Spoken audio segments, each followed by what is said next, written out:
do you do in the case of an active shooter where you put the guy down and a second potential target presents himself? Like, how do you differentiate friend from foe? And it kind of comes down to one of these things where you don't want to engage anyone if you don't have to ever. So you kind of have to assume if it walks like a duck and quacks like a duck, that it might be a duck. And if you look at like Columbine or a lot of these active shooter scenarios, these guys are all, you know, wearing tac vests and have their guns all strapped to them. And the average concealed carry guy obviously isn't. I mean, he's concealing whatever he has. So whatever you want to do, you want to de-escalate that situation.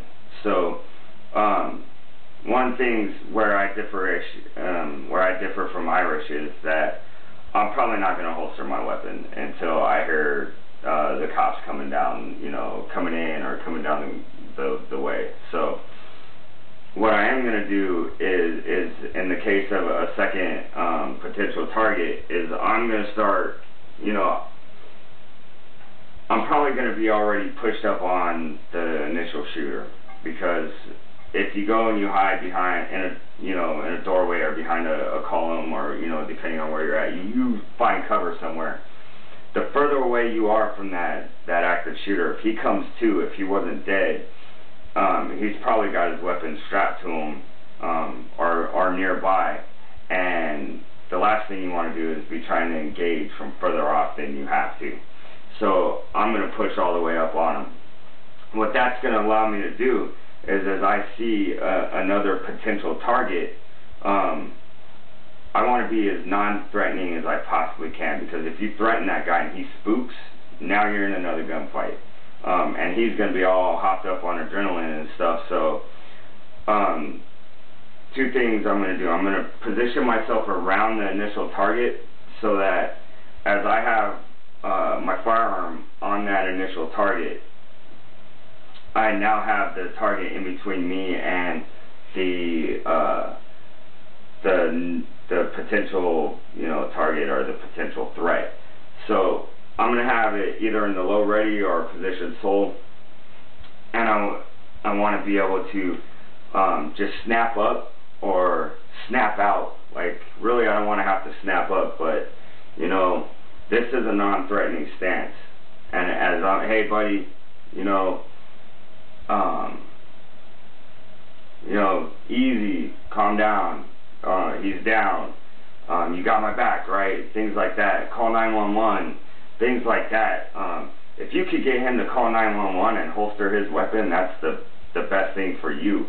So, but here's kind of how I look at it, and this comes from experience in Afghanistan, where everyone has an AK. So you walk through these bazaars, these little shopping centers, and every male over like 13 has an AK, and you just kind of get used to the fact that everyone's got a gun, and you start really reading body language and really paying attention to your instincts and letting them guide you.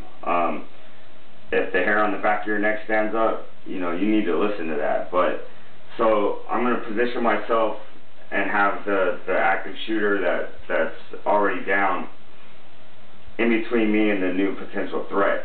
That way, I really don't want to snap up like this. If I can, you know, de-escalate the situation and have, you know, my firearm like this so that I could just punch out, that to me is probably the best scenario. But I'm going to just try to get around to where I can have, you know, my firearm at the ready,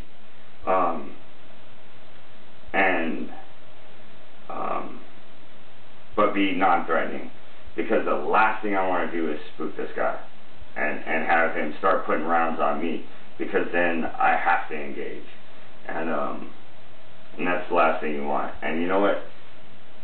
If he's got a gun pointed at me and he's hostile, I'm probably going to put him down.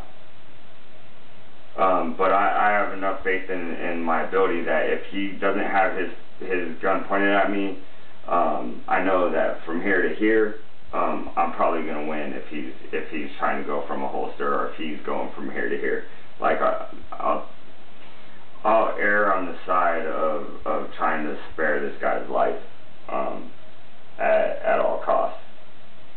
But, you know, de-escalate. Try to work it to where you can get to where all you got to do is come up on them and try to de-escalate everything. But that's probably anything else. Yeah, I mean, if he doesn't have his gun pointed at you, he's got to point it at the threat. I mean, there you go. Watch body language. Watch body language. Look at the way he's dressed, and try to position yourself in an area to where you can just snap up on him, or drive out on him, and reload immediately. So immediately, as soon as you put that guy down, and that's something Irish has talked about, is you want to reload and holster. I just don't think I would holster. I'm out.